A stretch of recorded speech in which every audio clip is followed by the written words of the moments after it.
Okay.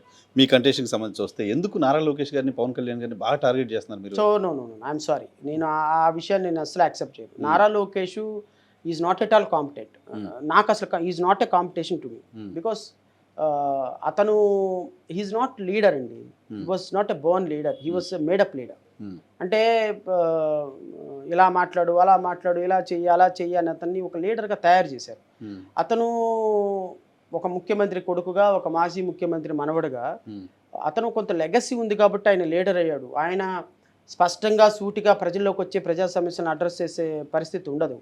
So నేను ప్రజల్లో నుంచి వచ్చి నాయకుడిగా నేను నారా లోకేష్ గారిని అక్కడ వేస్తున్నారు కాబట్టి నేను అక్కడ వేయటంలా, నేను తాడికొండ కూడా వేయాలి అనుకున్నప్పుడు నాకు ఒక జనరల్ కాన్స్టిట్యున్సీ ఇంపార్టెంట్. అది కూడా తాడికొండ మంగళగిరి కలిసి ఉంటాయి కాబట్టి నేను కూడా ఒక జనరల్ కాన్స్టిట్యున్సీ మంగళగిరిలో వేస్తే నాకు కూడా ట్రావెలింగ్ ఇబ్బంది ఉండదు అన్న కాన్సెప్ట్ తోటి నేను అక్కడ వేస్తున్నా.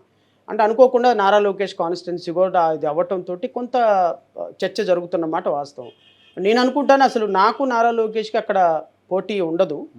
నాకు ఉంటే వైఎస్ఆర్సీపీ వాళ్ళకి పోటీ ఉంటుంది. కానీ నారా లోకేష్ నేను పోటీ అని ఫీల్ అవ్వటం లేదు. మేబీ ఆయన ముఖ్యమంత్రి కొడుకు అయితే అయ్యుండొచ్చేమో.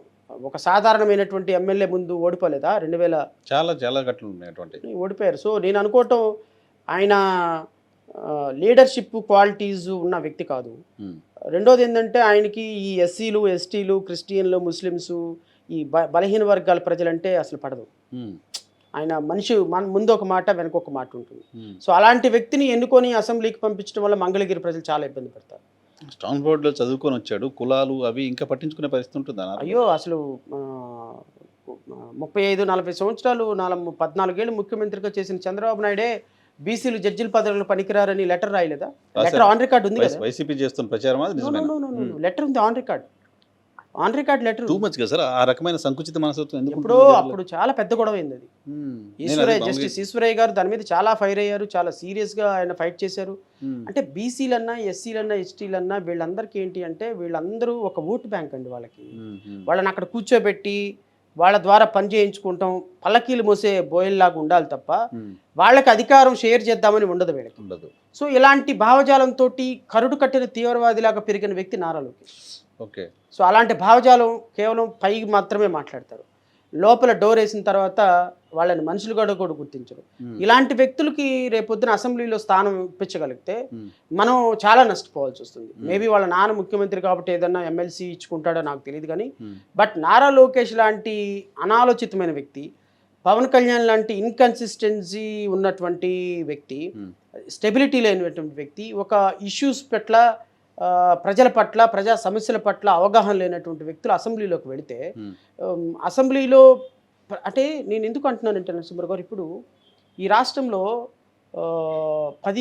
5 కోట్ల మందిలో ఇంచుమించుగా 1,50,00,000 మంది ఎస్సీలు ఉన్నారు. అందులో 30 లక్షల మంది క్రిస్టియన్లు, ఇంచుమించుగా 40 లక్షల మంది ముస్లిమ్స్. వీళ్ళందరూ రేపొద్దున భారతీయ జనతా పార్టీతో కలిసినటువంటి ఎన్డీఏకి ఓటేస్తే పవన్ కళ్యాణ్ వీళ్ళందరినీ కనెక్ట్ చేసి రేపొద్దున వీళ్ళ భవిష్యత్తుకి ఏం సమాధానం చెప్తాడు? అదే ఉన్నంటే నన్ను నమ్మండి అంటే ఎవరు నమ్ముతారు?